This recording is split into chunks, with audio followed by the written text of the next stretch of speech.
Hey guys, tonight we step back into the misty dawn of Saxony, where thick forests hum with the calls of ravens and the soft crunch of footsteps on dew-soaked earth. You're born here, in a land fractured by warring clans and ever-shifting loyalties. The cold bite of early morning air, a constant companion. Imagine the scent of damp moss and smoke from distant fires curling through the towering oaks. The world's still young and wild. It's a place where power is whispered through generations, and every shadow hides a secret, or maybe a rival. You probably won't survive this long journey. Unscathed empires rise and fall like the turning seasons, and kings are made and unmade on the edge of a sword. So, before you get comfortable, take a moment to like the video and subscribe, but only if you genuinely enjoy what I do here. And hey, drop your location and local time in the comments. I'm curious how far and wide this story travels. Now, dim the lights. Maybe turn on a fan for that soft background hum, and let's ease into tonight's journey together. You're born, Henry, sometime around 876, in the dense woodlands of East Francia, a patchwork realm where Saxon clans still fiercely guard their traditions and independence. The land is rough, scattered with small villages, sprawling forests, and muddy rivers that snake their way to larger kingdoms beyond the horizon.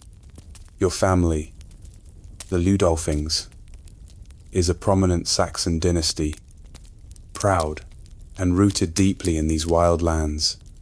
But this isn't the time for peace. The Carolingian Empire, once the mighty force that ruled much of Western Europe, has fractured like brittle pottery. No single ruler commands universal respect, and rival nobles claw for power amid the chaos. Imagine yourself trudging through these early years, the smell of wood smoke thick in the air as your village prepares for the harvest festival.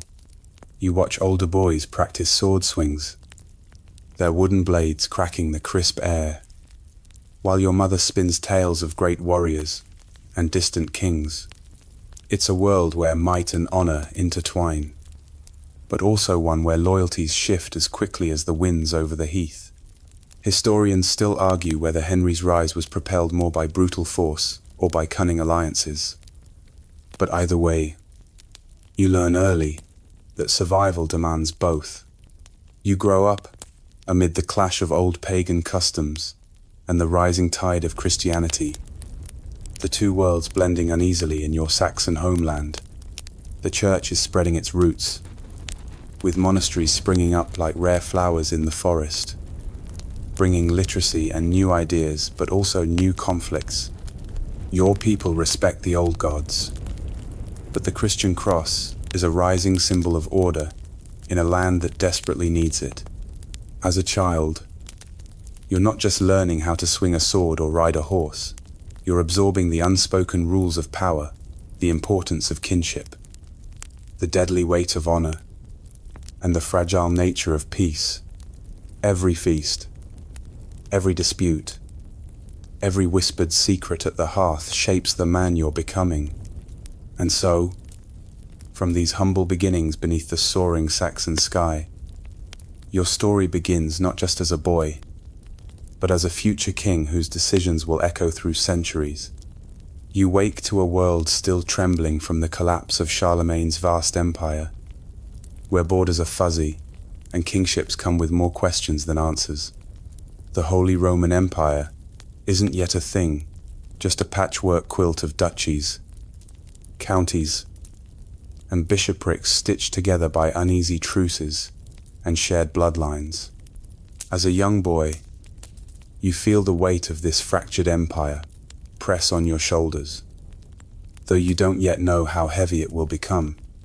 Your childhood unfolds in a Saxony marked by ongoing raids, shifting alliances, and rivalries that often explode into violence. Picture a brisk autumn morning, the scent of wet leaves mingling with smoke from village hearths. As you watch Saxon warriors sharpen their axes by the riverbank, they're preparing for another skirmish with the Slavic tribes across the Elbe, fierce neighbors who don't respect Saxon boundaries or Saxon pride. This constant threat teaches you early the importance of strong defense and clever diplomacy. You spend your days learning to ride horses, track game, and wield weapons, but also being drilled in the customs of Saxon nobility. Your tutors are priests who teach you to read Latin and recite scripture, weaving the Christian faith into your identity. Yet, deep in the forests, the old Saxon traditions still flicker like dying embers, stories of Wodan and Thor told in whispers alongside prayers to Christ. You straddle two worlds, and historians still argue whether your success came from embracing Christianity or cleverly balancing it with native customs. At the great halls, where nobles gather to feast and debate, you witness the fragile peace between rival lords. There's little room for weakness, and every word spoken carries weight. Your mother's royal wealth bloodline grants you prestige, but also enemies, making loyalty a precious and precarious commodity. You learn early that to survive, you'll have to play the political game as skillfully as you wield a sword. Life in this fractured empire means constant movement, horseback rides through misty forests, cold nights spent by roaring fires, and days filled with lessons in both warcraft and rulership. You grow sharper, stronger, and more determined, absorbing the lessons of your land's fractured politics and restless people. So, as you sharpen your blade and prepare to step into the wide world beyond Saxony's borders, you carry with you not only your family's legacy, but the hopes of a people yearning for unity in a divided land. You're no longer just a boy playing with wooden swords. You're knighting yourself, forging your place in a world where loyalty is currency, and family ties are the strongest chains and sometimes the heaviest weights. Your father's Swabian pride pulses through your veins, while your mother's royal wealth bloodline hums with its own complex rhythms. Balancing these forces isn't as simple as wearing two hats. It's more like walking a tightrope over a chasm full of scheming nobles and shifting alliances. In this world, a sword oath isn't just ceremony, it's a contract written in blood and honor. When you swear fealty, you do so with your whole being. You're not just pledging to fight, but to protect, to lead, and to embody the ideals of chivalry, before chivalry was even a polished concept.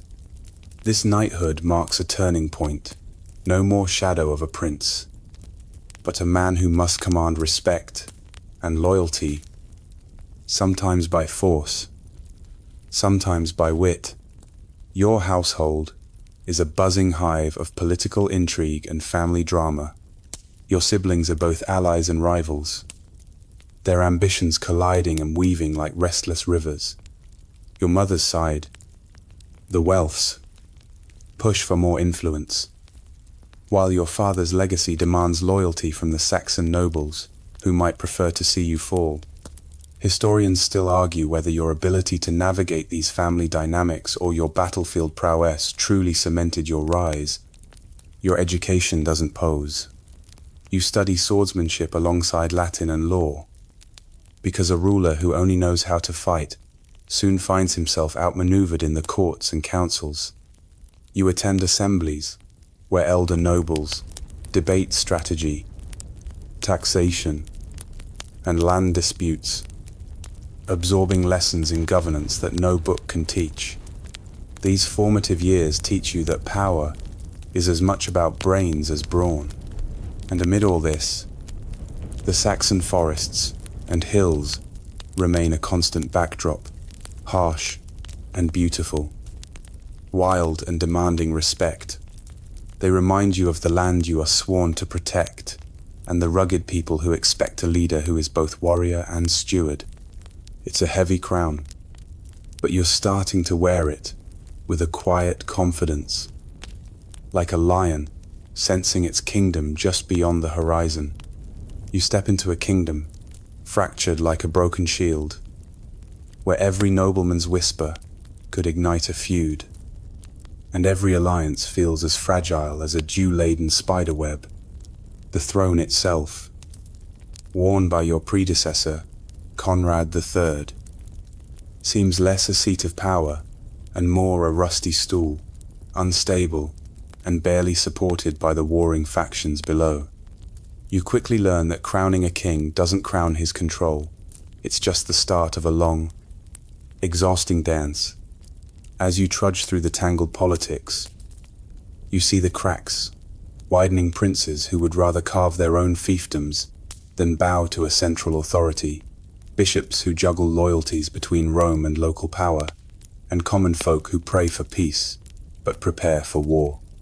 The empire feels like a house on a hill, built on shaky foundations of tradition, blood claims, and fragile loyalties. Your own court is a crucible of tension.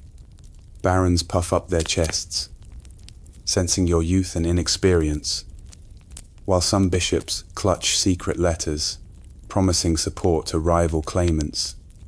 Meanwhile, your advisors remind you that ruling is often about patience and calculated mercy, not just swordplay and speeches. One misstep could unravel everything you've worked toward, yet your confidence grows, fueled by the belief that the fragmented empire can be welded back into a single, powerful realm under your rule. This is no simple ambition. It's a monumental task, the kind that makes kings sweat in their chainmail at night. Historians still argue whether the empire's decline was inevitable, or if your leadership could have prevented the fragmentation that came later. While the political stage teeters, the everyday world presses on. Farmers tend their fields, merchants haggle over goods, and minstrels sing tales of heroes and fools alike. You learn to listen to these whispers of the land, understanding that a ruler's strength lies not only in his sword, but also in his connection to his people's lives. You probably won't survive this world without scars, both visible and invisible, but that's part of the rite of passage. You are not merely a ruler in waiting. You are becoming the pulse that might unify a fractured empire. You quickly discover that ruling isn't just about wearing a crown, it's about winning hearts, minds, and occasionally, entire armies. Your beard might be the first thing people notice, but it's your sharp wit and relentless charm that truly sway the skeptics. Imagine yourself in a smoky great hall, where barons eye you suspiciously, weighing whether your promises are as solid as your handshake or just as likely to vanish like morning mist. You learn to wield your smile like a sword, cutting through suspicion and rallying support, one raised goblet at a time. Your court becomes a stage for subtle power plays. Bishops and nobles alike test your patience and your diplomacy, trying to figure out if you're a dreamer or a schemer.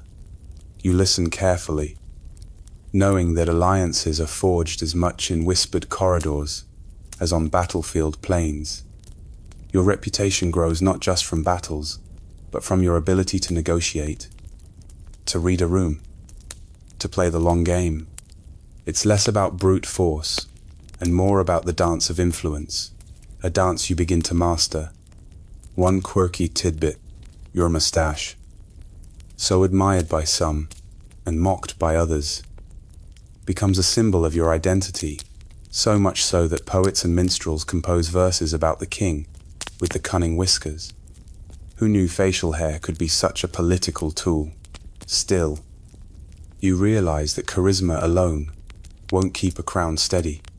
Historians still argue whether your charm was the real secret to your success, or just a lucky distraction from deeper political fractures. What's clear, though, is that without your growing network of loyal followers, both in high towers and low taverns, the empire would have splintered much sooner. Meanwhile, you never forget the weight of your bloodline. Swabian strength on your father's side, wealth fire on your mother's, and you pledge your sword and your loyalty to both.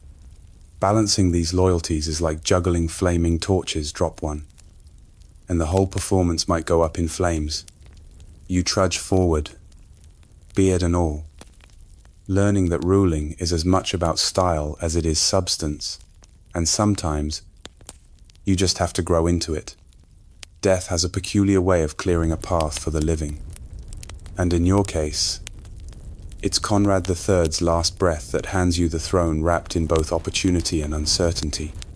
Imagine standing at the crossroads of fate, the crown heavy, not just with gold, but with the weight of expectations and rival claims. You're thrust from the background into the glaring spotlight of imperial power. But the throne is slippery, more a seat of knives than velvet cushions. Your first days as king feel like walking a tightrope over a pit of vipers. The barons and princes watch you closely, eager to test if the new king is a lion, or merely a cub wearing a crown too big for his head. You quickly learn that legitimacy isn't just a matter of birthright, it's a daily negotiation with allies, enemies, and the ever-watchful church. The coronation may have been the public ceremony, but the real crowning happens in whispered deals and hard-fought battles. A strange, almost surreal fact, the crown you wear was actually forged with a piece of the Holy Roman Empire's original regalia, which many believed held magical power. Some nobles swear it made your beard grow thicker overnight, a fact historians debate with a mix of amusement and skepticism. Whatever the truth, the crown became a symbol of your resolve to unify a fractured realm. Historians still argue whether your claim was genuinely accepted across the empire, or if much of your reign was spent convincing the doubters, and that's a debate you live every day. Your rule begins amid uneasy alliances and simmering rivalries, reminding you that power is a prize earned, not inherited. You trudge forward, every breath a step towards solidifying your rule, knowing that the real challenge lies not in seizing the crown, but in holding it tight against the storms gathering on every horizon. The day of your coronation at Aachen arrives with a mix of ceremony and silent prayers. You step into the cathedral, every eye fixed on you, the future emperor.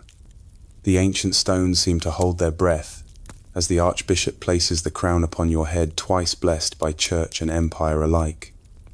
Or so you hope. This moment, carved from centuries of tradition, is meant to seal your authority as the rightful ruler. But, beneath the grandeur, you can't shake the question, will the Pope agree? His blessing is the holy seal that can turn a crown into a kingdom, or a symbol of hollow power. Your richly embroidered tunic glimmers in the candlelight, trimmed with fur and threaded with gold. But it's your face that tells the story, a mixture of determination, doubt, and the weight of destiny. The nobles around you murmur, some with admiration, others with barely concealed skepticism. You realize immediately that the crown on your head is only the beginning of a long struggle to unite Germany under your rule. A curious detail during the ceremony. A small sparrow flew through the cathedral and landed briefly on your shoulder, which some courtiers took as a good omen of peace and prosperity, while others saw it as a sign of fragile balance. Superstitions like this peppercourt life, mixing the sacred and the mundane in ways that keep everyone guessing. Historians still debate how much actual power was transferred during these ceremonies versus what you had to earn through politics and warfare. The crown is heavy, but the real burden is winning the hearts and minds of your subjects.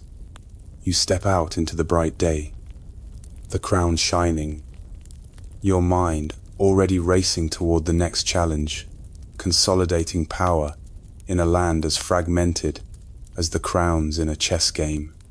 You march southward into Italy, the land of warm sun, lush vineyards, and cities buzzing with trade and stubborn pride. The Italian peninsula is a patchwork of wealthy city-states, each with its own ambitions, and none thrilled about the idea of a German emperor poking around. You trudge through dusty roads, your armor clinking under the Mediterranean heat, aware that you're not just here for a friendly visit, but to assert your authority. The smells of roasting meats and freshly baked bread mingle with the acrid scent of smoke from a distant fire, a hint of the conflicts to come. You meet with city leaders who greet you with cautious smiles, their eyes measuring you like a merchant, sizing up a rival. You're no stranger to such games. But here, the stakes are higher. You must navigate alliances and betrayals, and the tension hums like the strings of a lute, ready to snap. One quirky detail, locals whisper about your long beard, calling it the Emperor's flame, believing it gives you magical protection. Whether true or not, it adds to your larger-than-life image, sometimes helping, sometimes hindering negotiations. Historians still argue whether your Italian campaigns were driven more by genuine imperial ambition or a desire to secure resources to strengthen your German base. Either way, you know the delicate dance you perform in Italy could make or break your reign. As you gaze over the terracotta roofs from your horse, you realize that conquering Italy isn't just about sword and shield. It's about understanding a complex world where power and politics intertwine beneath a blazing sun. You face down the fierce resistance of the Lombard cities, especially Milan, whose pride burns hotter than the summer sun overhead. Negotiations have failed, and you decide it's time to make a brutal example. Milan will be your message to the rest. The city's towering walls, bustling markets, and narrow alleys are swallowed by flames as you order the siege and eventual destruction. Smoke billows, turning the sky a dull grey, mingling with the cries of the defeated and the clang of armor. You watch as the city's proud spirit crumbles, yet you feel a pang. This act, while effective, leaves a stain on your reputation. The scorched earth is a warning to others, but also a bitter reminder that power often demands harsh choices. A strange rumor spreads. Some say your army used fire-tipped arrows blessed by a sorcerer, an embellishment that thrills bards but raises eyebrows among your own knights. Whether magic or just military cunning, it adds to your legend. Historians still debate whether burning Milan was a strategic necessity or a devastating overreach that fueled years of rebellion. But you know that in war, mercy can be a dangerous weakness, and your fiery judgment speaks louder than words. You stiffen your jaw against the smoke and noise, knowing that the road to unity will be paved with ashes, and that your legacy will carry the scent of that fierce blaze for generations. Back in Germany, your absence feels like a crack in the empire's foundation. The barons, once loyal and watchful, begin to test boundaries like squirrels discovering an unlocked pantry. You hear whispers of plotting and scheming, of alliances formed in shadows and challenges to your authority. The vast lands you've left behind seem restless, as if your power is a flame, flickering against the draft. You receive troubling news. Some princes are carving out their own realms, ignoring imperial decrees, while others outright defy your laws. The peace you fought to establish at home feels fragile, even fragile enough to break. You can almost hear the snickering of those who doubt your distant rule. Curiously, one noblewoman sends you a gift, a jar of honey said to be from bees kept in hollowed-out tree trunks, rumored to have healing properties. It's a small comfort amid political storms, and it makes you wonder if nature, unlike men, can be trusted. Historians still argue whether your prolonged campaigns in Italy distracted you from consolidating power at home, or if your domestic struggles were inevitable, given the empire's fragmented structure. Either way, you realize ruling such sprawling territories requires more than might. It demands a network of loyalties and constant vigilance. As you prepare to address the brewing unrest, you remind yourself that a ruler's strength isn't just in battles fought, but in the quiet battles won through alliances, marriages, and the careful art of governance. The tangled court of Frederick's laws unfolds like a thick tapestry you're forced to unravel. You sit amid piles of parchment and scribes, determined to impose order through scrolls and seals. Your vision is ambitious, a unified legal code to bring justice and stability across your patchwork empire. Yet, convincing barons and bishops to read and obey your new laws proves tougher than breaking a wild stallion. The court is a buzzing hive of whispers, deals, and the occasional insult disguised as flattery. You watch nobles argue over tiny details of land rights or tax exemptions while the common folk remain tangled in confusion. The justice you promise seems distant to many, but you press on, believing that written law can tame the chaos. In a curious twist, one of your judges carries a small, carved wooden figure of a lion for luck, a reminder of your family's emblem and the fierce strength you hope your laws will embody. It's a superstitious touch in a room dominated by ink and reason. Historians still argue whether your legal reforms laid the foundation for later German law, or if they merely masked ongoing power struggles between emperor and princes. Either way, your efforts highlight a ruler's challenge. Laws can't govern if they aren't respected or enforced.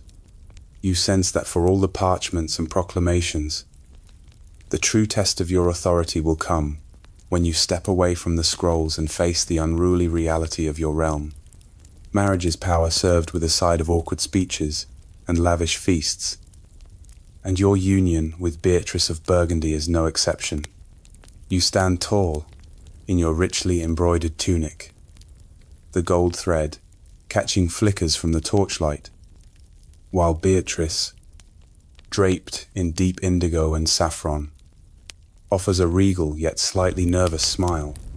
This isn't just a wedding, it's a strategic alliance, a move on the chessboard to expand your influence and intimidate rivals. The ceremony is a mix of solemn vows and whispered gossip, as nobles speculate about the land and titles that come bundled with your bride. Burgundy's vineyards and castles add weight to your cause, enough to make some of the more ambitious dukes sweat through their chainmail.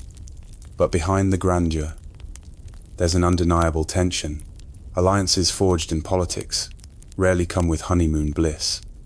A quirky detail, Beatrice's bridal bouquet includes sprigs of rue, the medieval herb of regret and protection, perhaps a subtle nod to the risks marriage carried for those of your station.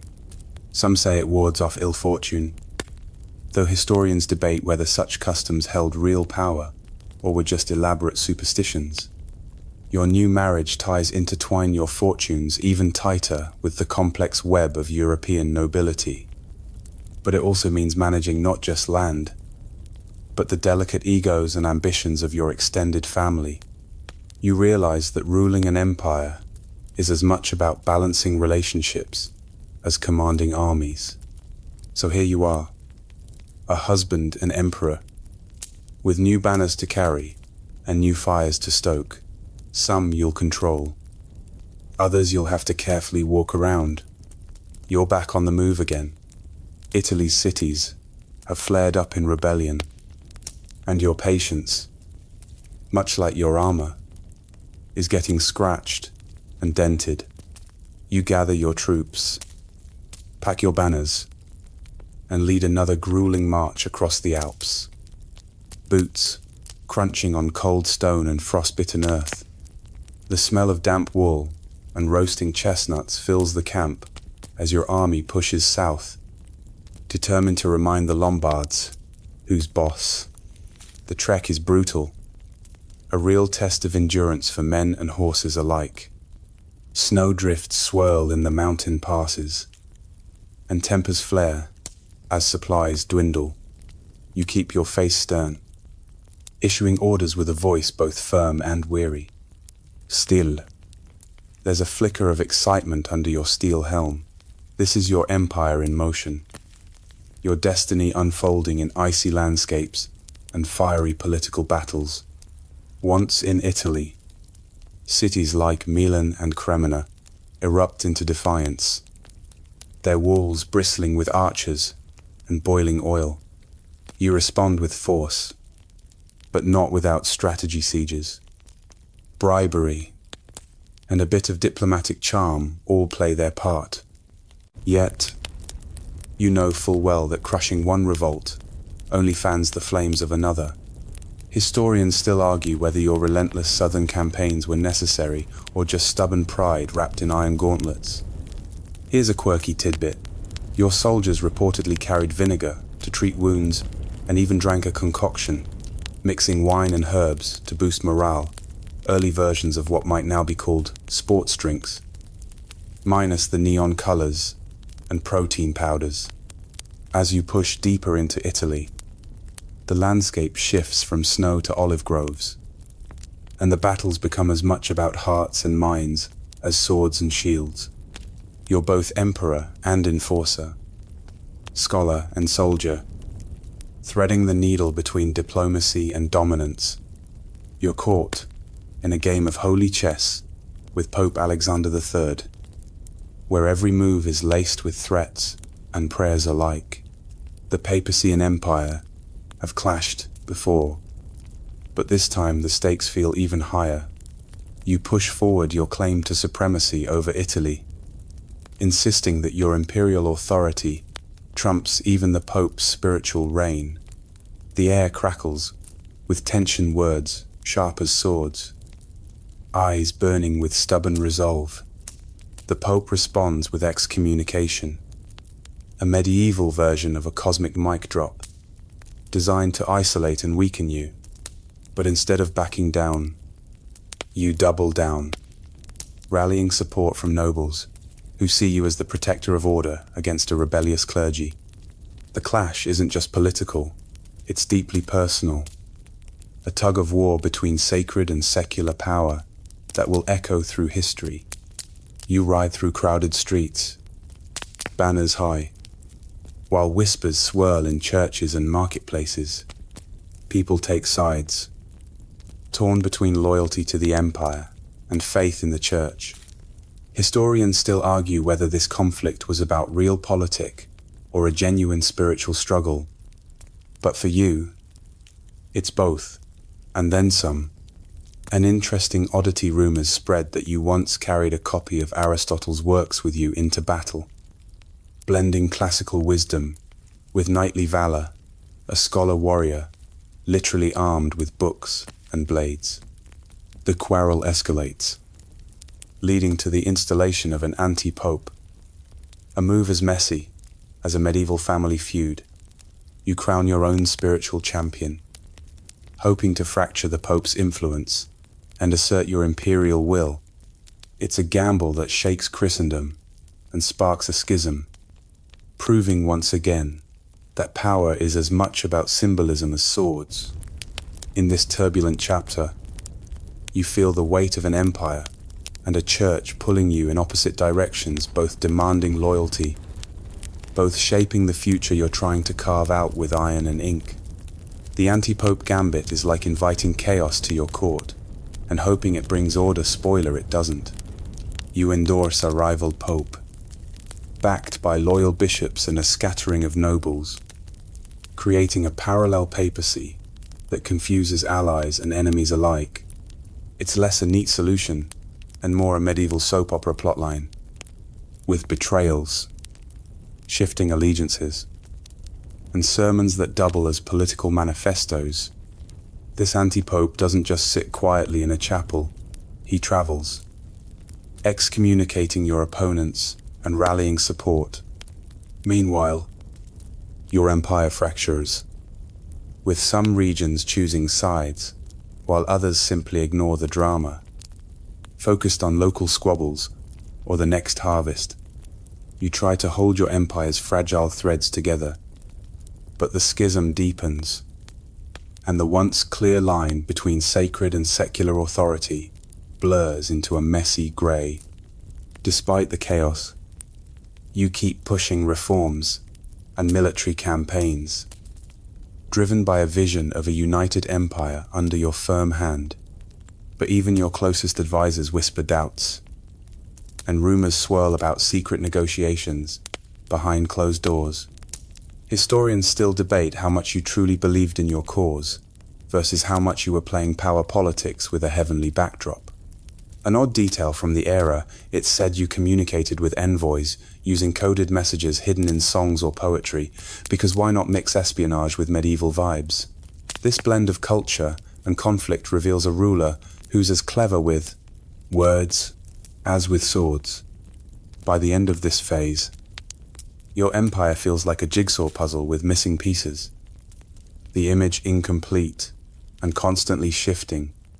You're trying to win a game with rules that change by the hour, where faith and force collide in unpredictable ways.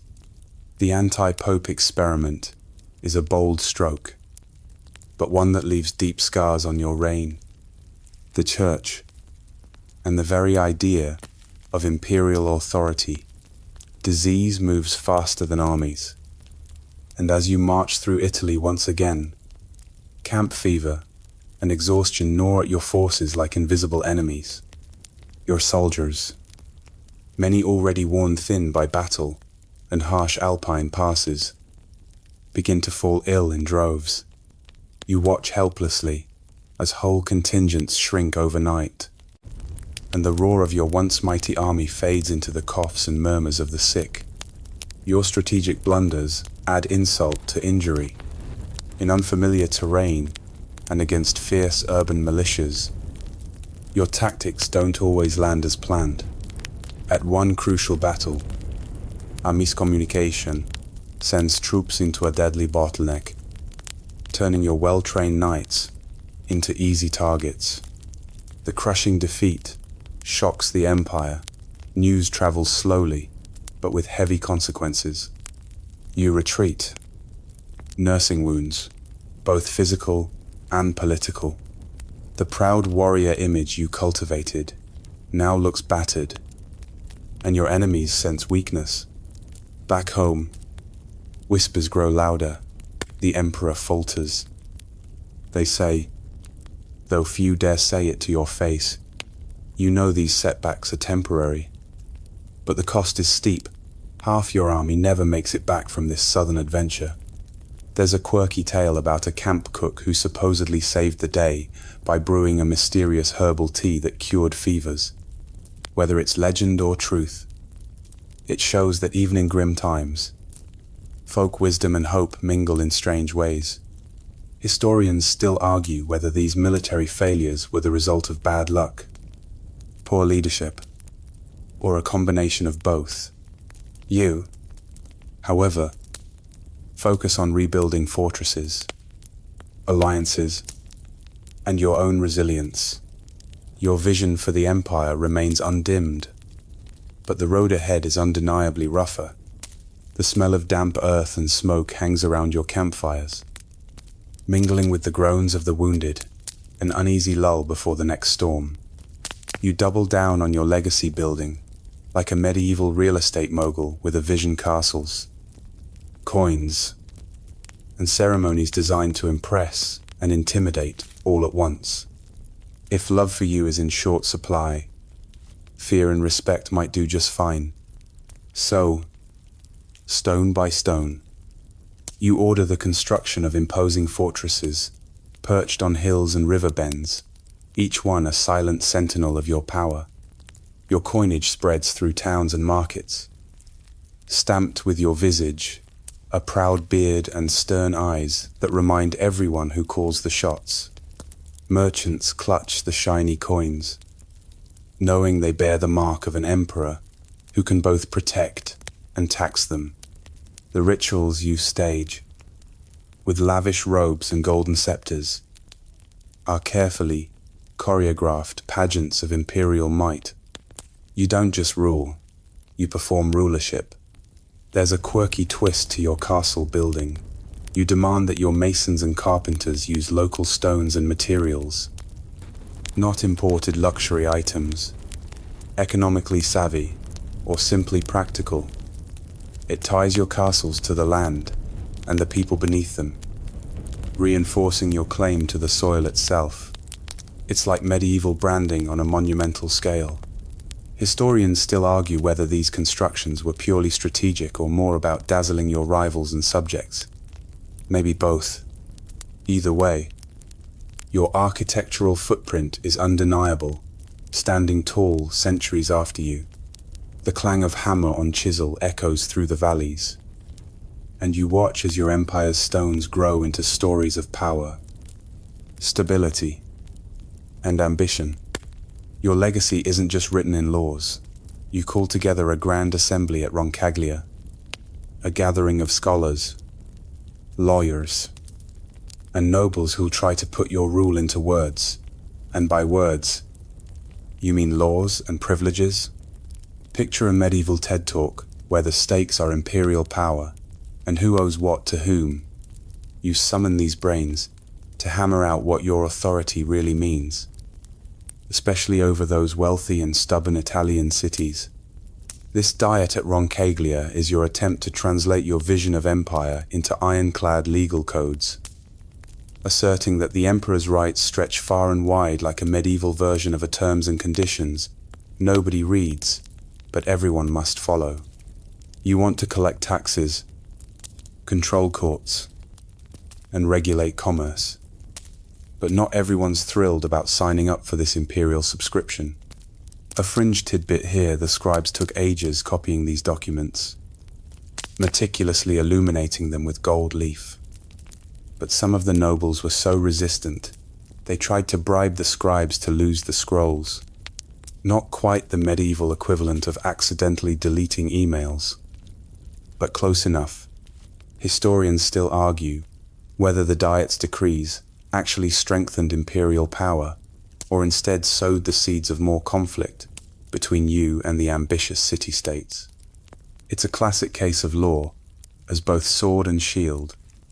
As you listen to debates swirl and alliances form, you know, your empire's future depends on these fragile parchments, and the ink they're written with might hold as much weight as you're watching the Lombard cities rise like stubborn weeds in spring, their walls thickening and their coffers swelling. These towns are no longer quiet market spots, they're forming leagues, banding together with shared grievances and sharper ambitions. Imagine a medieval startup incubator, but instead of apps, they're launching revolts and alliances. They want self-rule, less imperial tax, and more say in their own destiny. The cities send envoys in rich velvets, bearing banners and petitions, while their merchants whisper promises of economic power that could rival any noble's fief. You see their guild halls buzzing with plans for resistance, fueled by resentment and a dash of envy over your grand imperial dreams. It's a potent mix, and your position suddenly feels like balancing a sword on your finger. A quirky detail: some of these city leagues used war wagons rolling fortresses with spikes and archers that turned the battlefield into a medieval version of bumper cars. Not exactly what you pictured when you thought of chivalry, but effective enough to make even the most battle-hardened knights sweat. Historians still argue whether these city leagues were merely defensive pacts or the true birthplace of early urban democracy, a political experiment that would echo through the centuries. As you stare down this rising tide of urban defiance, you realize that ruling an empire isn't just about crowning yourself, it's about managing a patchwork of ambitions, some bigger than you ever imagined. You're at the Battle of Legnano, where things go sideways faster than you can unsheath your sword. Imagine a proud emperor facing off not against a polished army of knights, but a fierce mob of infantry armed with pitchforks, crossbows, and a stubborn dream. The Lombard League's forces have cobbled together wagons and barricades, turning the flat battlefield into a maze of spikes and wheels. It's less a clash of noble steel and more a chaotic, gritty street fight.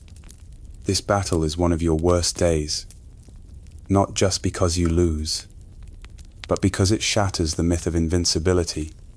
You stand amid the dust and noise, realizing that raw determination and clever tactics can beat pure aristocratic muscle. The wagons, once mocked as mere farmers' tools, prove deadly, and the League's infantry punches back harder than anyone expected. Here's a quirky tidbit. Legend has it that some of the infantry were joined by monks wielding giant staffs, holy men throwing down like bar brawlers to protect their cities. Talk about divine intervention with a medieval twist. Historians still argue whether this battle marked the true beginning of the decline of imperial power in Italy, or if it was just a temporary setback blown out of proportion by later storytellers. As you lick your wounds and watch the sun set over a battlefield lost to common folk, you finally sit down across from Pope Alexander III at Venice, and it's awkward as all get out, like a family reunion where nobody remembers why they're mad but refuses to hug it out. The Peace of Venice is less a grand reconciliation and more a shaky handshake wrapped in polite smiles and thinly veiled grudges. You both want the same thing, stability, but the papal boots and imperial crowns are two heavyweight champs trying not to step on each other's toes. The city itself hums with salt air and the creak of gondolas as you negotiate, wearing the heavy armor of diplomacy instead of chainmail. The peace terms force a grudging respect. You concede papal independence, while the Pope acknowledges your imperial authority, though both sides leave room to squabble later. It's like agreeing to share a throne room, but keeping your own keys. Here's a quirky fact during the negotiations. The Venetians reportedly entertained both parties with extravagant feasts, including a dish of peacock, flamboyantly served with its feathers reattached talk about dining with drama and flair. Historians still argue whether this peace was a genuine turning point in medieval politics, or just a pause in a longer game of thrones and grudges. You walk away knowing the peace is fragile, held together by thin words and thinner hopes. But sometimes, that's all an empire can ask for. Family dinners with your clan, more like a political minefield. You try to stitch together your heirs into a united front, but rivalries bubble up like bad stew. Your sons and nephews aren't just family, they're power players with their own ambitions, grudges, and stubborn streaks longer than the Danube. The Saxon dynasty foundation you laid starts showing cracks as loyalties split, alliances form and fracture, and each scion eyes his own patch of empire like a hawk spotting prey. You watch as your eldest son tries to assert dominance, while a younger sibling schemes quietly in the shadows. It's less Game of Thrones and more family soap opera, medieval style. And yes, that includes the occasional scandal. One of your relatives was rumored to have taken up an unusual hobby involving hunting wolves, bare-handed talk about hands-on conflict resolution. Scholars still debate how much your familial struggles weakened your legacy versus simply reflecting the inevitable challenges of hereditary rule. Was it personal failings or systemic fractures in medieval monarchy? Whatever the cause, you feel the tension keenly, knowing that keeping your bloodline united is as crucial as defending the realm from external foes. The Empire's oddly quiet decade sneaks up on you like a lull before a storm, with fewer battles to fight and less rebellion to crush. You turn your attention to town charters, minting new coins, and commissioning chronicles that cast you in a flattering light, because who doesn't love a bit of medieval PR? You stroll through markets where merchants haggle over cloth, dyed in deep indigo and russet, the smell of freshly baked bread, mixing with the clang of blacksmiths' hammers. Meanwhile, your scribes work late, crafting histories that highlight your wisdom and justice. Even if reality is a little messier, in this calmer time, you experiment with reforms that try to standardize laws across the patchwork empire. But convincing everyone to follow your decrees is like herding cats wearing armor. There's even talk of introducing early forms of trial by jury, though historians still argue whether these ideas took real root or were just imperial pipe dreams. On the fringe, a peculiar rumor floats around court. Some say you've started wearing a lion's claw around your neck as a talisman, blending warrior spirit with kingly symbolism. Whether true or not, it adds a dash of mystique to your already formidable reputation. This key to it lets you catch your breath. But you know the piece is fragile like a candle flickering in a drafty hall, ready to be snuffed out by the next outbreak of conflict. Tensions flare as you face off against your cousin, Henry the Lion. A feud that feels more like a family soap opera than a battle for power, but with more swords. Henry, ruling vast territories in Saxony and Bavaria, struts like a lion himself, roaring at your attempts to tighten imperial control. You find yourselves locked in a clash, not just of armies, but of egos, both wielding lineage and land like chess pieces. Imagine a medieval version of a royal reality show, except the stakes are much higher and the dialogue less scripted. Henry's stubbornness tests your patience. He refuses to bow or back down, sparking rebellions and political intrigue that ripple through your courts. Historians still argue whether this conflict was driven more by personal rivalry or fundamental disagreements about the empire's future. Either way, it forces you to sharpen your tactics beyond the battlefield, maneuvering through alliances, marriages, and backdoor negotiations. On the quirky side, some nobles joke that Henry's pet falcon, a fierce bird of prey, is more loyal than some of his vassals talk about bird power in medieval politics.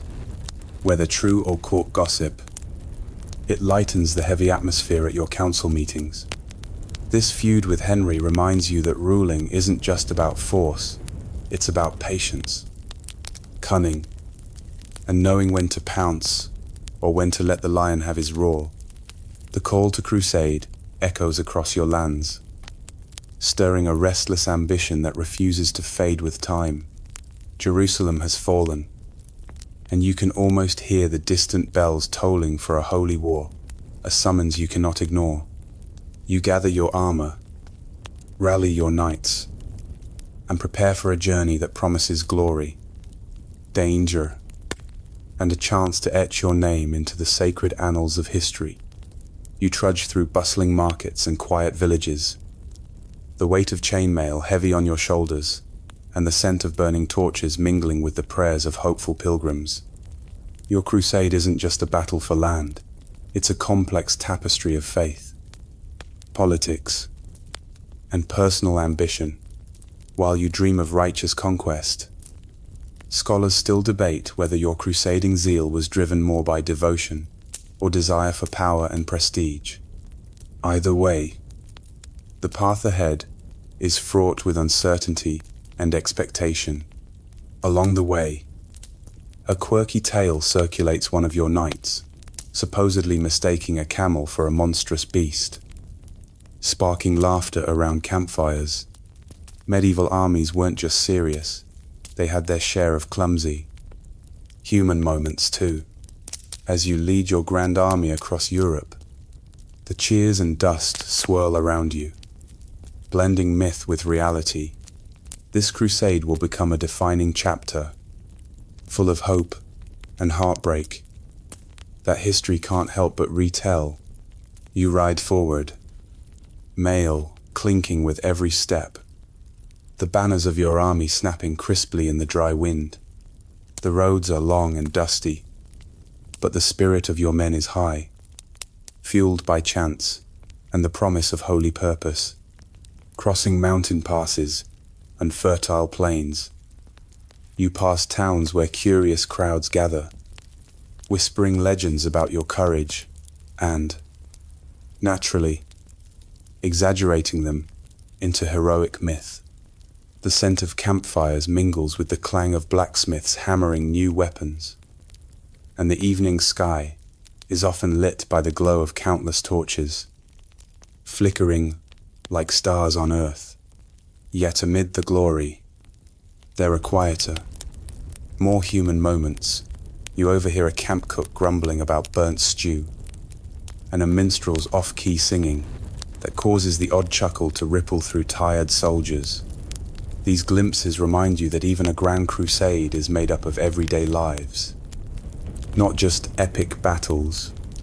Historians still argue whether your leadership on this crusade was strategic genius or stubborn pride after all. Not every decision won you favor, and some choices nearly cost you dearly, but no one disputes that your presence inspired loyalty and fierce determination. The Grand Army, wrapped in a haze of dust and hope, marches ever onward, blending the lines between legend and reality, faith and ambition.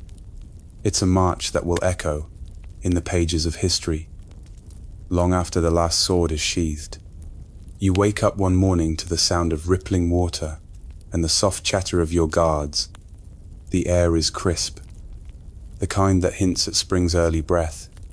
You decide to take a swim in the river Salef, just a quick dip to wash off the grime and maybe shake off the fatigue that's been clinging to your bones, like stubborn armor rust.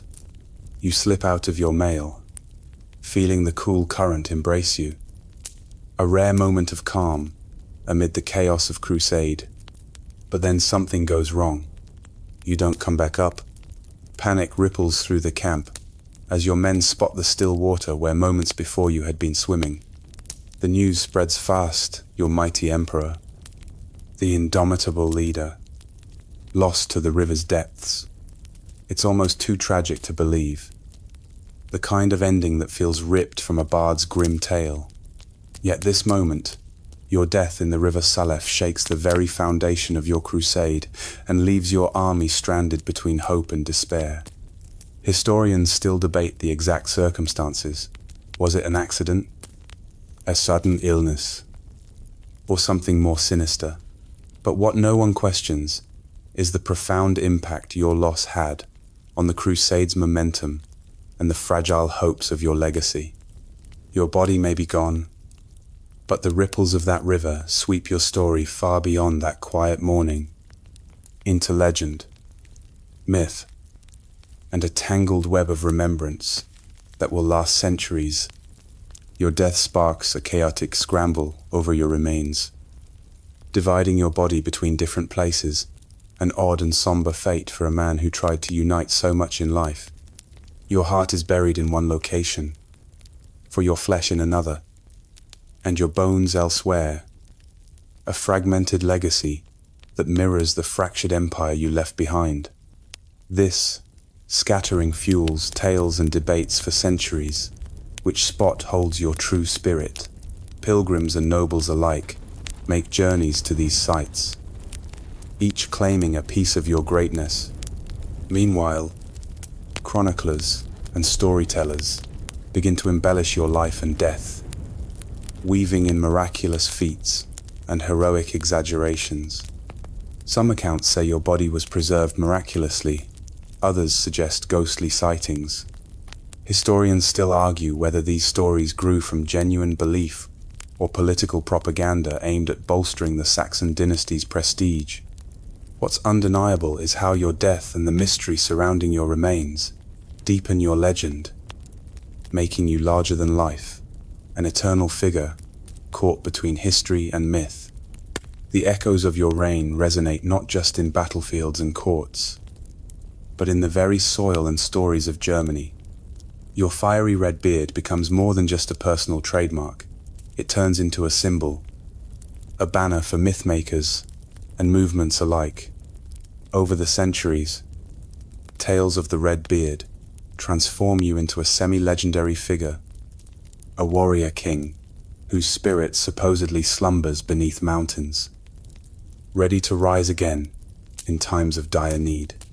German folklore whispers about your ghost leading armies in the night, and you become a recurring motif in medieval songs and tales, embodying strength and unyielding resolve. Fast forward to modern times, and your image takes a darker, more complicated turn. During the 20th century, nationalist group co-opt your legend, twisting it into propaganda to support ideas of ethnic superiority and imperial destiny. This appropriation complicates your legacy, showing how history can be weaponized to serve very different and sometimes troubling purposes. Historians still argue whether this modern myth-making does more to obscure your true historical impact or to highlight the enduring power of your story. But beneath all the legend and lore, you remain a real man who lived in turbulent times, striving to carve out a legacy of unity and strength. That red beard, it's less a costume and more a fiery thread weaving through centuries of memory, reminding everyone that some figures refuse to be forgotten or neatly defined. You settle into the quiet twilight of your reign, and the empire around you hums with uneasy peace. The battles have quieted, but the ambitions and rivalries that fueled them linger like shadows stretching across the land. You're left wrestling with a question historians still chew over. Did you truly unify anything? Or was your empire more a patchwork of temporary alliances and personal loyalties, destined to fracture again? The Saxon foundations you laid are real stone and law, but the dream of a single, unshakable realm still dances just out of reach. As you reflect on your lifetime, the cost of your quest becomes clear. Unity demanded sacrifices, broken families, burnt towns, and a constant wariness in every hall and campfire. Yet your determination set a course that shaped Europe's future, planting seeds that would grow long after you were gone. And despite the intrigues and betrayals, your legacy as the founder of the Saxon dynasty holds strong, a testament to the power of vision, even if it was messy and incomplete. So here you are, the man with a fiery beard and a stubborn heart, standing at the edge of history's stage. Your name echoes through chronicles, whispered in the stones of old castles and the forests you once hunted.